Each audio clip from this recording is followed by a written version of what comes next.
आमचा वास येतो, मच्छीचा वास येतो, त्यांना आम्ही नको आहे म्हणून BJPची कार्यकर्ता अक्षता टेंडुलकर हिच्या पुढाकाराने ह्या लोकांनी 15 तारीख म्हणजे परवा सोमवारी एक आंदोलन केलं, रस्ता रोको केला, मच्छी मार्केट नको आहे.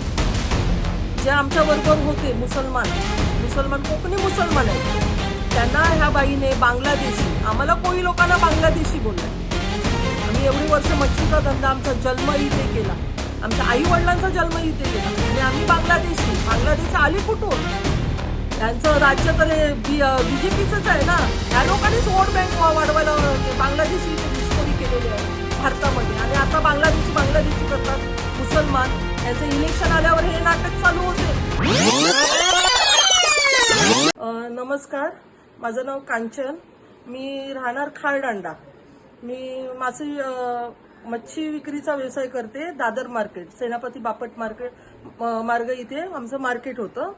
अगोदर आमचं प्लाझाच्या पाठीमागे मार्केट होतं. 1998 साली बाळासाहेब हृदय सम्राट बाळासाहेब ठाकरे यांनी आम्हाला त्यांना हॉकर्स प्लाझा बांधायचं होतं त्या जागेत, म्हणून आम्हाला सेनापती बापट मार्ग इथे आम्हाला स्थलांतर केलं. 25 वर्षानंतर पुन्हा आम्हाला BMCने नोटीस दिली का तुम्हाला ऐरोलीला पाठवतो. आम्ही त्याला नकार दिला.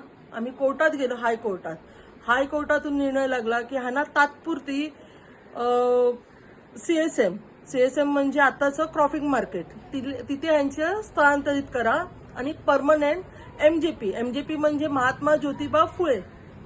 BMCने हायकोर्टात लिहून दिलंय का ह्या लोकांना आम्ही 2022ची डेडलाईन दिली का ह्या तारखेला 2022 ऑगस्ट 2022 मध्ये ह्यांना आम्ही MJP मध्ये परमनंट जागा देऊ. पण आता 2025 संपायला आला, आम्हाला 4 वर्ष झाले, आम्हाला रस्त्यावर ठेवलंय. BMCचा हा हलगर्जीपणा आहे, जे हायकोर्टाचा पण निर्णयाचा सामोरे म्हणजे त्या लोकांनी अनादर करून टाकला हायकोर्टाचा पण. अजूनपर्यंत ज्या हायकोर्टात लिहून दिलंय का ऑगस्ट 2022 ला ना आम्ही MJP देऊ, आजपर्यंत आम्हाला क्रॉपिंग मार्केटला ह्या लोकांनी दिलं नाही का MJP मध्ये पण नाही दिलंय. आता हे लोक काही तिकडले स्थानिक लोक आहेत. स्थानिक म्हणजे आम्ही स्थानिक पण नाही बोलू शकत, ते इकडले मुंबईचे पण नाही, ते पण गावावरून आलेले आहेत. मुंबईमध्ये जागा अडवली, झोपडपट्टी बांधली.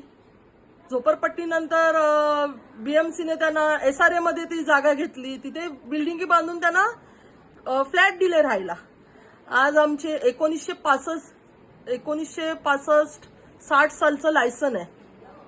70 वर्ष अगोदरचं लायसन आमच्याकडे आहे मच्छी विक्रीचं, दादर मार्केटचं. आज आमची 4थी पिढी चाललेली आहे.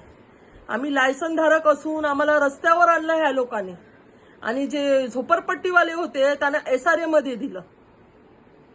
तिकडले जे लोक आहेत त्यांना आमचा वास येतो, मच्छीचा वास येतो, त्यांना आम्ही नको आहेत म्हणून BJPची कार्यकर्ता अक्षता टेंडुलकर हिच्या पुढाकाराने ह्या लोकांनी 15 तारीख म्हणजे परवा सोमवारी एक आंदोलन केलं, रस्ता रोको केला, मच्छी मार्केट नको आहे. जे आमच्या बरोबर होते मुसलमान कोकणी मुसलमान आहेत, त्यांना ह्या बाईने बांगलादेशी, आम्हाला कोळी लोकांना बांगलादेशी बोललाय.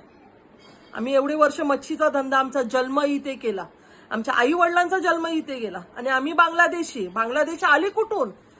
यांचं राज्य तर BJPचंच आहे ना.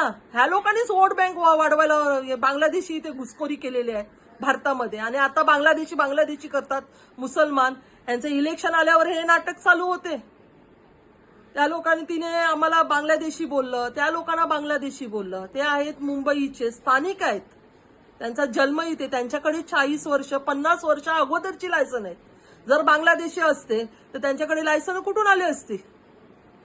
माझं म्हणणं एकच आहे, त्या अक्षता टेंडुलकरला, त्या बाईला म्हणजे बोलायला गेलं ना एकदम अनपढ बाई आहे. एक आधार कार्ड तुम्ही चेक करा, कोण बांगलादेश आहे त्यांना काढा ना पुढे. जर असेल आम्ही आमचं जागा बदलून टाकू. कुठले बांगलादेशी आलेत तिथे? कोण आहे तिथे? आज बाजूला फुल मार्केट आहे, फुल मार्केटमध्ये बघा 100 बांगलादेशी भेटतील तुम्हाला. भाजी मार्केट आहे, भाजी मार्केटमध्ये बघा 100 बांगलादेशी भेटतील. तिथे कोण कारवाई करत नाही. बिन लायसन येतात, फुटपाथवर धंदा करतात, त्यांच्यावर कारवाई होत नाही. आज आम्ही लायसनवाले, आमच्यावर कारवाई होते. पोलीसवाले येतात, फाईन मारून जातात, 1200 रुपये फाईन मारतात. मार्केट असून आम्हाला तुटलेल्या मार्केट तोडले, तिथे आम्ही धंदा करू शकत नाही. आता आम्हाला समजलंय का तिथे बीएमसी पुन्हा पत्रे मारायला आले मार्केटला. मग आम्ही जायचं कुठे, खायचं काय? बीएमसी आम्हाला पोटगी देणार आहे? काय देणार आहे ना? आमच्या घरातल्या ना कोणाला नोकरी आहे बीएमसीची का गव्हर्नमेंटची नोकरी आहे, जॉब नाही, काय नाही. मग आम्ही काय करायचं काय? यांच्या नावाने आम्हाला आत्महत्या करायला लागेल.